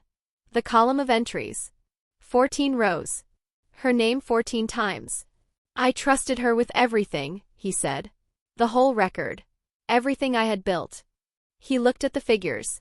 And she looked at it and found one line. "Yes," I said. "One line," he said. And she ran it for 3.5 years. He exhaled. Because nobody was looking at both pages. Because nobody was looking at both pages, I said. He looked up. Is it all here? Everything I need. Everything you need to open the case, I said. Your attorney may want additional documentation. I'll prepare a full written summary with source citations for every figure. You'll have it by end of week. He nodded. He looked at the documents one more time, then he looked at me. You've been on this account 5 months. Yes. She had 11 years. Yes. He said, how did you find it? I said, the depreciation entry ran the same figure for 14 consecutive quarters. Equipment depreciation doesn't do that unless someone wants it to. He made a sound that was not quite a laugh and not quite anything else. He picked up the phone on his desk. Then he put it back down. He said, Marcus came by last week. While you were in Seattle. I looked up. He rode the bus up, Dag said. He called me first to ask if it was all right. Then he rode the bus. I said, he didn't tell me. He said he wanted to look at the travel lift again. Dag's voice had shifted. Still quiet, but carrying something additional. We spent 2 hours in the yard. He asked me about the hydraulics, actually. On the lift. How they worked. Why you had to rebuild instead of replace. He paused. Smart kid. Yes, I said. The kind of smart that's going to take a while for people to see, Dag said. Because it doesn't come at you straight. It comes at you sideways when you're not looking for it. I said, I know. He picked up the phone again. I'll call Henderson first. He's been my attorney since 1998. He looked at the documents on his desk. Leave these with me? I made copies, I said. Those are yours. I was in my car in the boatyard parking lot when my mother called. I almost didn't answer. Then I did. She said, I've been thinking. Okay, I said. I want to try again, she said. With Marcus. I want to come up and do it differently. I looked at the sound through the windshield. The flat silver of it, the low clouds, the travel lift at the far end of the yard, orange and enormous against the gray. I said, tell me what differently means. She said, I want to talk to him. Actually talk to him. Not around him. Okay, I said. What else? A pause. I want to understand what you see. What you've been telling me about. I said, the oral history project. The boatyard. The books. Yes, she said. That. I want to understand that. I said, can I ask you something? She said yes. At the restaurant, I said. What you said. What you actually meant by it. She was quiet for a moment. I meant that I was scared for you. That's the honest answer. I looked at you and I saw someone spending herself on a situation she hadn't chosen, and I was scared you were going to lose yourself in it. And so you directed that fear at an 11-year-old boy, I said. Yes, she said. It came out small. I need you to hold on to that, I said. I need you to hold on to the fact that that is what happened. Not an accident. Not a wrong setting. A decision in the moment that you made about where to put the fear. She said, I know. I need you to be able to say what you said back to me and mean it as a wrong thing, I said. Not a misworded thing. A wrong thing. A long pause. She said, it was wrong. All the way wrong, I said. Not directionally okay with a delivery problem. All the way wrong, she said. Her voice was not comfortable. It was the discomfort of someone being asked to hold a shape they would rather put down. I said okay. Okay? She said. Come up, I said. Call me when you have dates. I hung up. I sat in the parking lot for another few minutes. I thought about Marcus riding the bus up here without telling me. Calling first to ask if it was all right. Spending 2 hours in the yard asking about hydraulics. Smart kid. Coming at you sideways. I started the car. Marcus's oral history presentation was on a Thursday. I had asked his teacher if I could come. Ms. Weatherford said yes, parents were welcome. I arranged to shift my morning start time and I drove Marcus to school and I sat in the back of the classroom on a chair that was sized for a 5th grader while 22 kids gave 5-minute oral histories about grandparents and neighbors and one kid's mail carrier who had been on the same route for 26 years. Marcus went forth. He stood at the front of the room with his notebook on the podium and he did not look at me. He looked at the class. He had not used note cards. He had the notebook open but he wasn't reading from it. He talked about Dag Engstrom for 6 minutes and 40 seconds. He talked about the boatyard, about the first boat Dag worked on, about the 46-year-old travel lift that Dag had rebuilt twice rather than replace, because he said a machine you understood was worth more than a machine you didn't. He talked about the 1994 recession year and the crew of 7 and the 5 who stayed. He talked about what it meant to build something that outlasted the reason you started building it. 22 kids listened. Ms. Weatherford did not redirect him at the 6-minute mark the way she had redirected 2 other students. She let him finish. When he sat down, the kid next to him, a boy named Tyler, leaned over and said something I couldn't hear. Marcus looked at him. Then he nodded once. After class in the hallway, I didn't say anything for a minute. We walked to the car. At the car he said, "Was it okay?" I said, "It was better than okay." He got in. I got in. I started the car and didn't pull out of the space yet. I said, "The part about the travel lift. Where did that come from?" He said, "Dag told me. He said most people would have replaced it. He said the guys who replace things too fast never really know what they have." I pulled out of the space. Marcus looked out the window. He said, "I think that's true about other things too." I kept my eyes on the road. "I think that's true about other things too," was the most I had heard Marcus say about himself in 14 months. Dag's attorney moved fast. A man named Paul Henderson, 63, who had a small practice in Gig Harbor and a voice like a retired judge, unhurried, but with the quality of something that had decided. He called me on Thursday morning while I was at my desk. He said he had reviewed the documentation I had prepared. He said it was thorough. He said the Gig Harbor Police Department's Financial Crimes Unit had been contacted and an initial interview with Dag was scheduled for Friday. He said they would likely want to speak with me as a witness and as the accountant who surfaced the discrepancy. I said I was available whenever they needed. He said, "I looked at Robert Solis." I waited. "He's clean," Henderson said. "I have some familiarity with his work. He files standard external reviews. He wouldn't necessarily have been in the payroll and depreciation schedules in the same pass. It's a gap in the process, not complicity." "That's what I thought," I said. "But I wanted to be sure before I spoke to him." "Your instinct was right to hold off," Henderson said. "I'll reach out to him directly." He asked me to prepare a formal written summary of my findings, signed and dated, for the police interview. I said I already had it. I sent it to him by noon. 14 pages. Every document cited. Every figure sourced. The 2 mechanisms laid out in sequence, the 2019 purchase inflation, the 2021 to 2024 payroll scheme. The combined total. The vendor timeline. The cross-reference methodology. I had been doing this work for 9 years. It was the most thorough summary I had ever written. I sent it. I went and made coffee. I stood in the kitchen and drank it while the rain started up again outside. I thought about the 4 evenings at the kitchen table with the documents spread out. The 14 quarterly statements in their row. The insurance rider unfolded. The legal pad with the column of figures. The number in the box. I thought about Janet Bauer finding one line in one equipment schedule and running it quietly for 3.5 years, while Christmas cards went out and funeral attendance was logged and the trust accumulated the way trust does when it is not examined. I thought about the Monday morning after the dinner when I had sat at my desk and opened the Engstrom folder and stared at the balance sheet without reading it and thought about the fork. The small ceramic sound. What my version of pushing back was and what it wasn't. That had been the same day I found the $55,328 gap circled on the legal pad and wrote, cross-reference against payroll. I rinsed the coffee mug. I went back to my desk. My mother came up the following Saturday. Alone. My father had a prior commitment she did not explain and I did not ask about.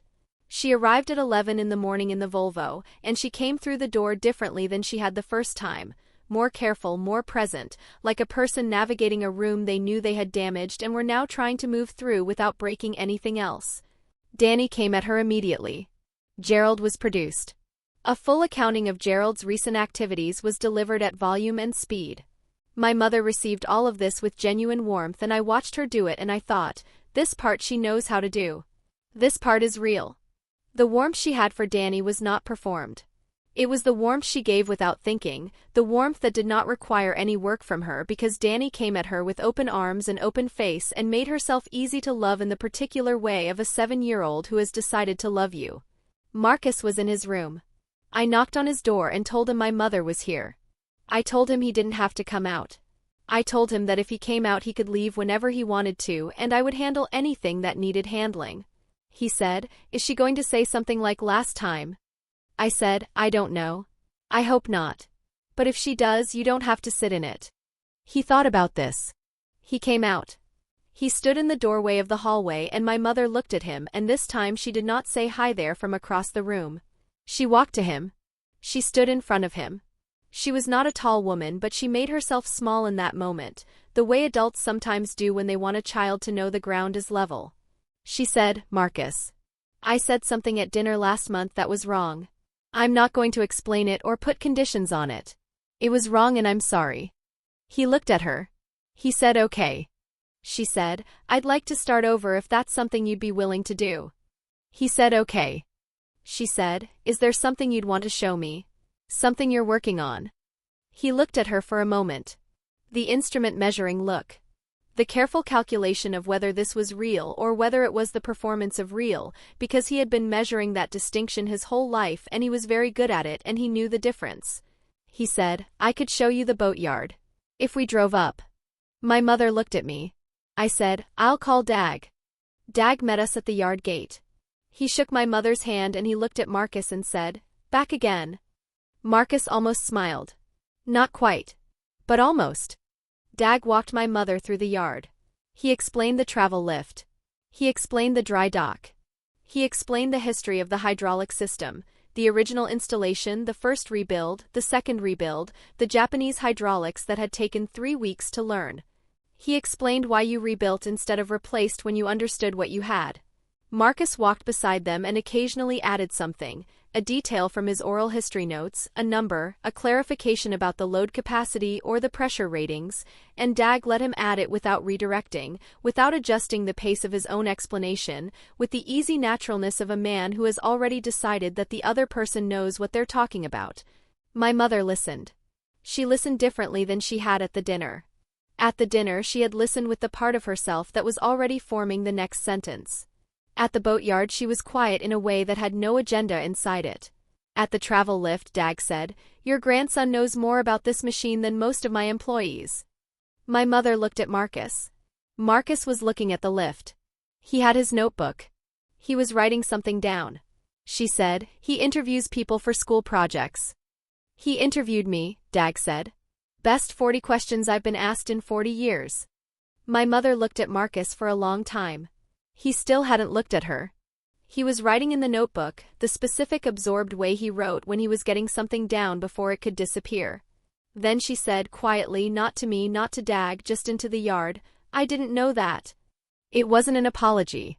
It was something more uncomfortable than an apology. It was the acknowledgement of a specific gap, not a failure of goodwill but a failure of attention, and she knew the difference, and she was sitting inside that knowledge without trying to manage it. I didn't say anything. Marcus looked up from his notebook. He looked at her. He said, "Dag said he'd let me help with the travel lift rebuild next summer. If I want to." My mother said, "Do you want to?" He said, "Yeah." She said, "Then you should." He looked at her for another moment. Then he went back to the notebook. We drove home in the late afternoon. The clouds had thinned. There was actual light on the Sound, low and sidelong, the kind that made the water look like hammered metal. Danny fell asleep in the back seat with Gerald.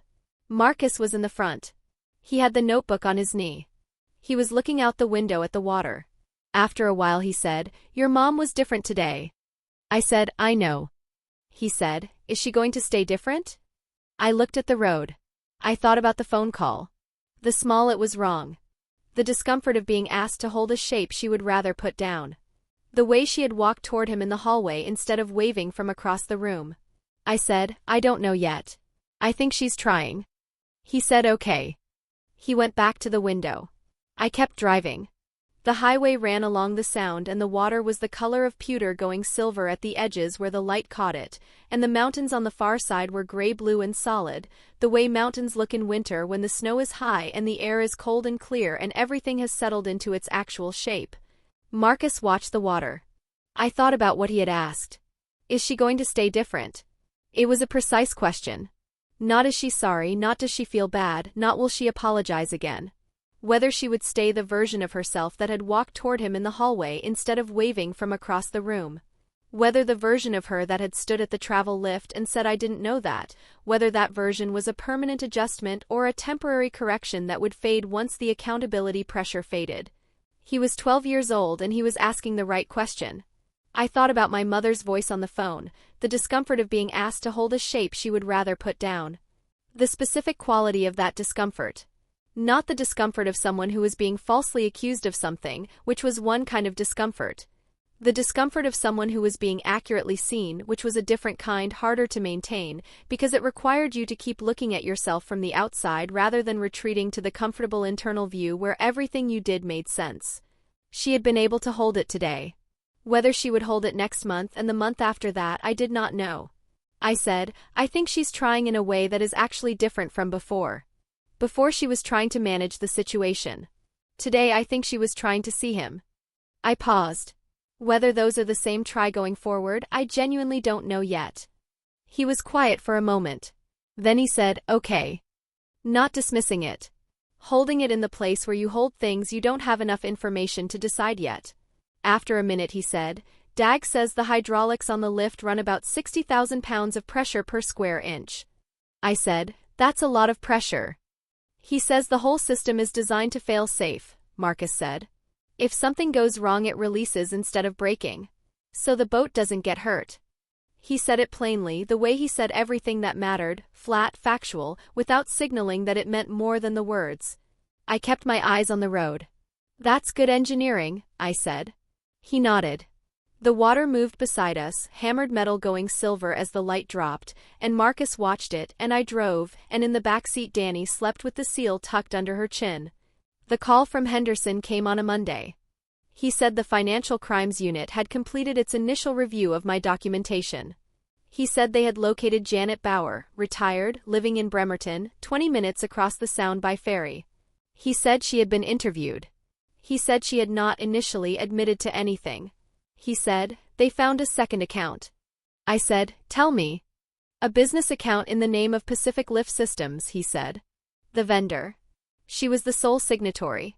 It was opened in 2018, the same year the equipment was purchased, and it received the inflated portion of the purchase payment directly. I said, $55,328. Yes, he said. And then the quarterly payments from 2021 to 2024 were routed to a personal account she opened in her maiden name. Different bank. 2 accounts. 2 mechanisms. Both traced. He said, she admitted to the full amount when they showed her the second account. I said, what's the total confirmed? He said, $123,186. My number. The number I had written on the legal pad and underlined twice in my kitchen at 12:47 in the morning, with Marcus's clock radio on low through the wall. Henderson said, Dag would like to meet with you this week. He wants to discuss your continued role on the account and, his words, anything else you think needs fixing in there. I said I would call Dag directly. I put the phone down. I opened my laptop. I had a new client intake form on the screen, a referral from a marina in Olympia that had come in the previous week. I had been putting off the intake because my schedule was full. I looked at it for a moment. Then I opened a new document and started a note to Dag.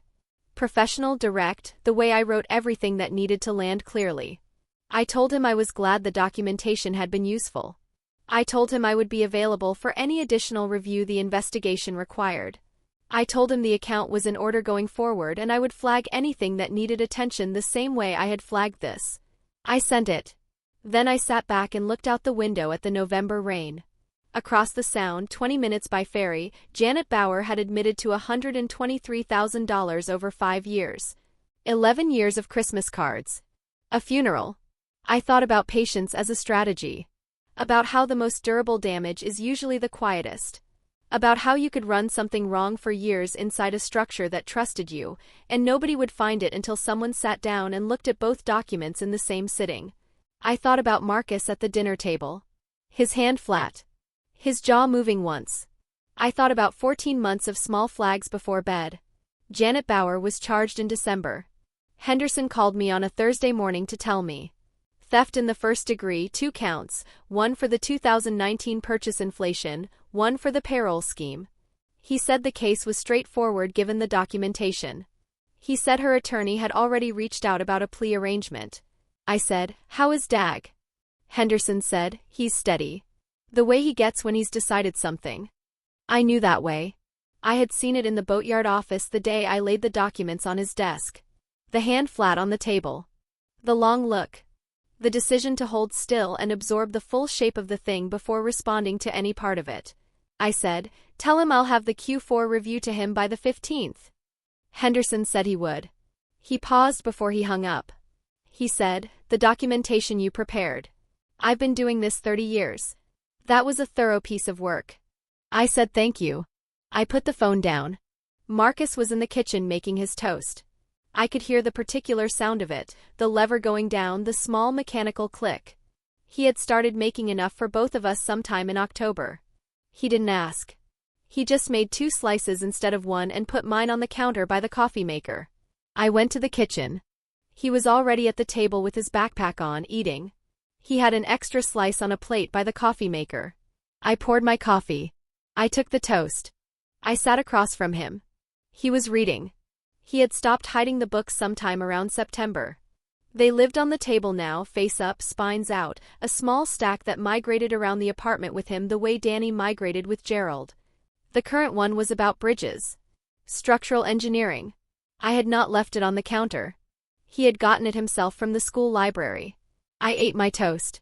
He read his book. After a while he looked up and said, "Henderson called." I said, "You heard." "The kitchen's not that big," he said. "She's being charged," I said. He nodded. He looked at the book. Did she know she was going to get caught eventually? I thought about it. "I don't think she was thinking about eventually," I said. "I think she found one thing that worked and she kept doing it." He said, "That's how it goes with a lot of stuff." He went back to his book. I drank my coffee and looked at him, the way he held the book slightly too close, openly now at the table in the morning light, and I thought about Dag saying the kind of smart that comes at you sideways, when you're not looking for it, and I thought about how 14 months ago he had stood in a parking lot on South Tacoma Way and watched his mother's car disappear and had not cried. He was 12 now. His birthday had been in October. We had gone to the boatyard and Dag had let him operate the pressure washer on a hull section that needed stripping, standing back and supervising with the specific patience of someone who understood the difference between watching a kid work and letting a kid work. Marcus had come home and eaten 2 pieces of cake and not mentioned his birthday once. My mother called on a Sunday in January. She said she had been thinking since the boatyard visit. She said she had talked to my father. She said they had talked for a long time about what had happened at the dinner and about what she had seen in the yard and about the gap between those 2 things. I said, "What did you decide?" She said, "Your father wants to call Marcus directly. He wants to apologize." I said, "That's his to offer. But Marcus gets to decide whether he takes it." "I know," she said. "We know that." I said, "What about you?" She said, "I've been trying to find the right words for a few weeks. I'm not sure I have them exactly right." I said, "Try." She was quiet for a moment. Then she said, "I looked at that boy at the dinner table and I made a decision about him before I had any right to. I took what Rena had told us and what I had observed in 40 minutes across a restaurant table, and I turned it into a verdict. And then I said the verdict out loud in his hearing, and I thought the worst thing about it was the setting." She paused. "I've come to understand that the setting was not the worst thing." I didn't speak. "The verdict was the worst thing," she said. "The other one isn't worth it." That's what I said. And it wasn't a misfire. It was what I thought. And I have been sitting with the fact that I thought that, not just that I said it, for 2 months now. What kind of person looks at a child and thinks that? I said, "A scared one." "That's generous," she said. "It's accurate," I said. "It doesn't make it okay. But it's accurate." She said, "I want to be someone he can trust." I don't know if that's possible. I don't know if I've used up whatever window there was. But I want to try to be that if there's still a way to. I looked out the window. The January light was low and white. The Olympics were out, snow on the peaks, sharp against the pale sky. I said, he's not a project, Mom. He's not something you fix and check off. If you come back into his life, it has to be because you actually want to know him. Not because you feel bad about what you said. She said, I know. He will know the difference, I said. He has very good instruments for detecting the difference.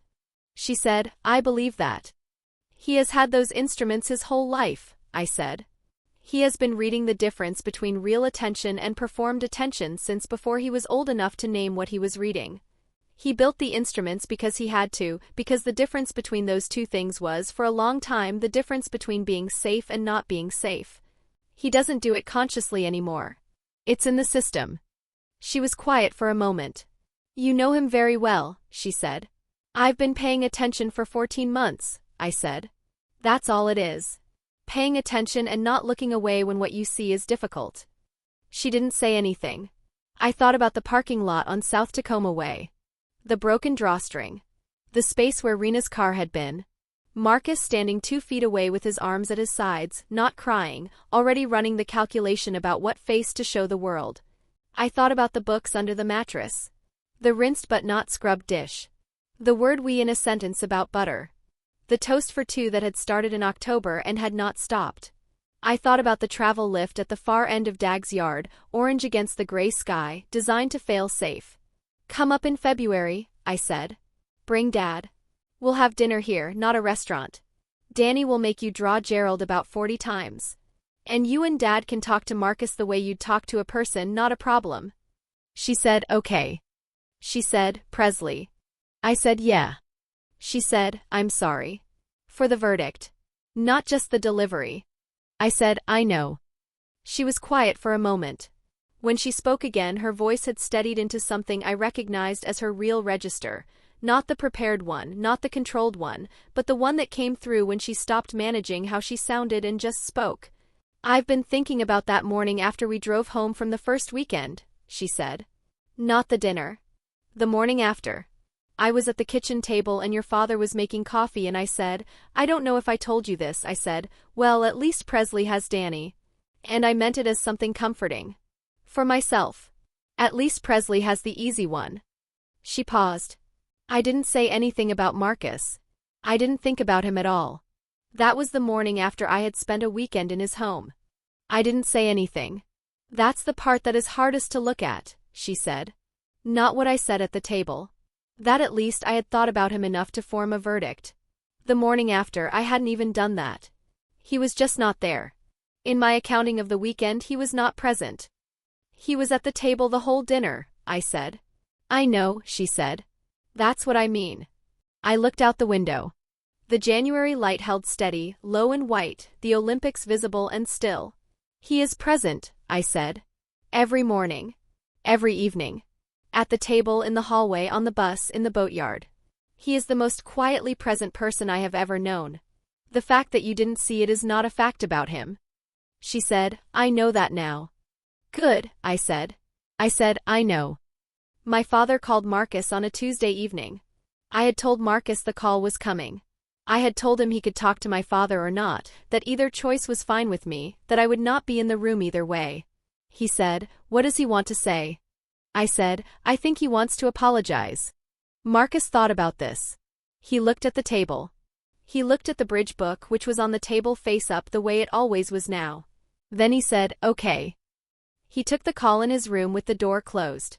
It lasted 22 minutes. I know because I was in the kitchen with my eyes on the clock, not listening, just present in the way you are present when something is happening in the next room that you have no right to enter. When he came out, he put the phone on the counter. He said he was wrong. I said, what did you say? He said, I said okay. He picked up his book and went back to the table. I said, how do you feel about it? He looked at the book. It was what he said at the restaurant. About how I gave him 3 words. He paused. He said that wasn't fair. That he hadn't given me anything to work with. I said, he's right. I know, he said. He opened the book. It doesn't undo anything. But it's something. He read. I went back to my desk. February came in clear and cold. My parents drove up on a Saturday. My father shook my hand and looked around the apartment and looked at Marcus's books on the table and looked at Danny's drawings on the refrigerator. There were 11 of them now, a full gallery, my name spelled wrong in several inventive new ways, and he said, "You've made a real home here." I said, "Yes." He said it like he was seeing something he had not let himself see before. Like a person adjusting an instrument. Dinner was halibut. Marcus had asked for halibut, which I noted without saying anything about, because the last time we'd had halibut at a table with my parents was the restaurant on Commencement Bay in October. He remembered. He had chosen it deliberately, and the choice was not provocative. It was a small flag, the kind he planted. Pointed at the possibility of something being different. Danny made my father draw Gerald 4 times. The 4th drawing was, by Danny's judgment, perfect, and it was taped to the refrigerator before the plates were cleared. My father sat across from Marcus at the table and he said, "I heard you're going to help with the travel lift rebuild this summer."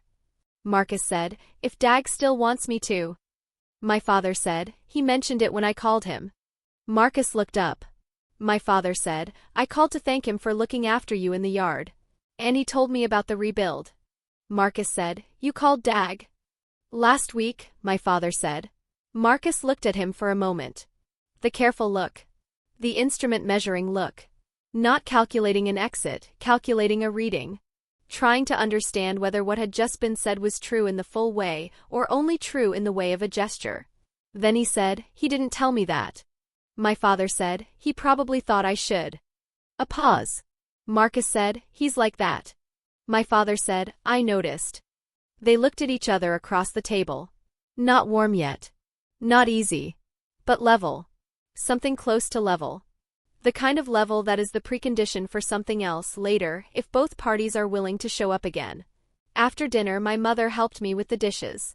My father and Marcus were at the table. Marcus had the bridge book. My father had asked what it was about and Marcus had told him, and my father had asked a follow-up question, and Marcus had answered it, and by the time I was drying the last pan they were deep in a conversation about load distribution that my father was following with the particular expression of a man who was listening harder than he was used to listening. My mother dried a glass and said quietly, "He's not what I thought." I said no. She said, "He's completely not what I thought." I said, "I know." She said, "I said the other one isn't worth it and I was looking at." She stopped. She set the glass down. I was looking at someone I had already decided about. I wasn't looking at him. I handed her another glass. She dried it. She said, "I don't know how to make that up to him." I said, "You don't make it up.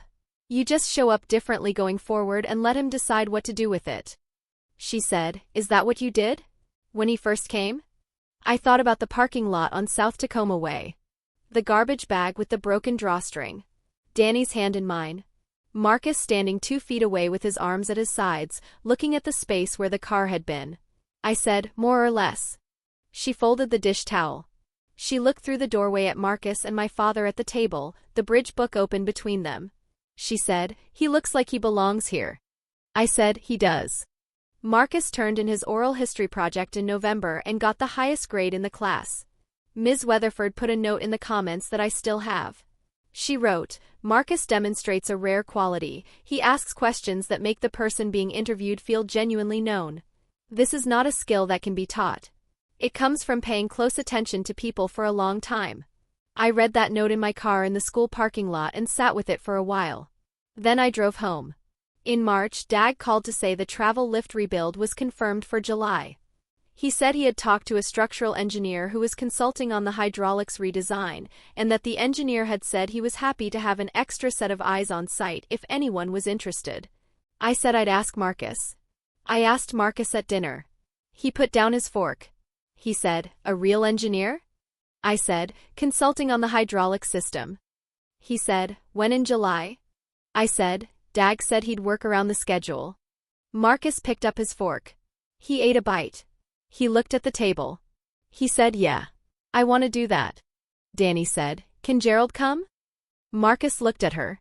He said, "Gerald can come." Danny was satisfied with this. I ate my dinner. Outside the rain had started again, the steady Tacoma kind, the kind that wasn't going anywhere. The lamp was on. The books were on the table. The drawings were on the refrigerator, 11 of them plus my father's perfect Gerald, which Danny had decreed would never come down. Marcus ate his dinner. Danny talked about Gerald's upcoming journey to the boatyard and the various preparations Gerald would need to make. I listened to both of them. This was the thing nobody counted. Not in any folder. Not in any court document. Not in any record that would exist anywhere after this evening. The folder in the kitchen drawer had the signed guardianship order. It had the school enrollment forms and the insurance card and the guardian ad litem's assessment. It had the paper trail of everything that was visible and documentable and official. It did not have the lamp. It did not have the 2 slices of toast. It did not have 14 months of small flags before bed, pointing at tomorrow, so a boy who had learned to be afraid of good days would have something already waiting in the morning. Those were not in the folder. Just this, the lamp on, the rain outside, the 2 of them at the table and me in the middle of it, present and accounted for, exactly where I was supposed to be. There are things I know now that I did not know 14 months ago when I stood in a parking lot and said okay. The first is that worth is not a fixed property. It is not something a child carries in from the outside, already determined, already legible to everyone who looks. It is something that becomes visible over time, to the people willing to look long enough and close enough and in the right light. The people who decide in 40 minutes, who look at a child across a restaurant table and form a verdict before the bread arrives, they are not seeing the child. They are seeing the picture they arrived with. The child is somewhere behind it, doing the quiet work of existing in a world that has not yet decided to look. The second is that the people who cannot see it are not always malicious. Sometimes they are scared or tired or working from a picture that was handed to them by someone with reasons to distort it. That doesn't make the verdict less damaging. But it changes what you do with the person who issued it. You don't write them off because that would make you the same kind of person you are trying to hold them accountable for being. You give them the chance to look again in better light with more time, without the noise of a restaurant around them. You let them decide what they do with what they see. And then you wait. The third is that a child who has spent his life making himself invisible will not stop overnight. The instruments he built to stay safe don't dismantle on a schedule. But they do, slowly, imperfectly, in small increments you can only measure by looking backward, begin to come down. Not because the world has proven itself safe. Because one specific corner of it has. One lamp. One counter with a book on it. One morning with 2 slices of toast instead of 1. Marcus turned in his oral history project in November and got the highest grade in the class. He asked to go back to the boatyard in December. He started making toast for 2 sometime in October and has never stopped. He reads at the kitchen table now, face up, spine out, no longer trying to make himself too small to find. He still wakes up at 5:30 without an alarm. The lamp is still on. This story is a work of fiction, inspired by real emotional truths many families carry. If you've ever been the one who saw something in a child that everyone else had already written off, or if you were the child, leave a comment and tell me where you're watching from. Subscribe for the next story. I'll be here.